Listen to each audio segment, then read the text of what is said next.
Hey everyone, welcome back to my channel. Today I'm excited to share my thoughts on a kitchen essential, the Pigeon Polypropylene mini handy and compact chopper.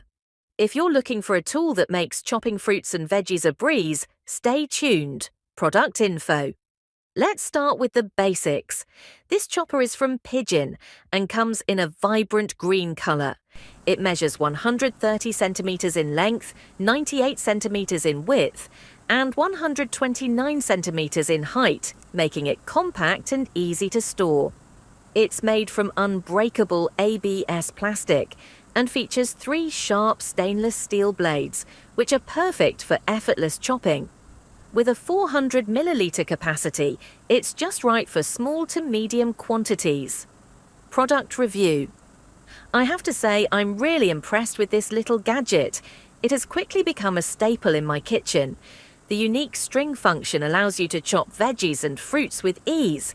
You simply place your ingredients inside, close the lid, and pull the string. Super simple. Pros and cons. Now let's break down the pros and cons. Pros: compact and lightweight. At just 0.25 kilograms, it's easy to handle and store. Efficient blades: the 3 sharp blades make chopping quick and effortless. Durable material, made from polypropylene, it's resistant to scratches and built to last. Easy to clean. The detachable design allows for quick cleaning with mild detergent and lukewarm water. Cons: hand wash only. Unfortunately, it's not dishwasher safe, so you'll need to wash it by hand. Handle with care. While it's sturdy, be cautious not to drop it. Conclusion. Overall, I highly recommend the Pigeon Polypropylene mini handy and compact chopper.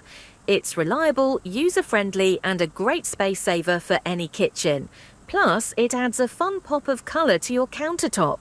If you're in the market for a chopper that can handle everything from veggies to nuts, this is definitely worth considering. Product link available in my comment box and my channel bio. Thanks for watching. Don't forget to like, subscribe, and let me know in the comments if you've tried this chopper or if you have any questions. Happy chopping!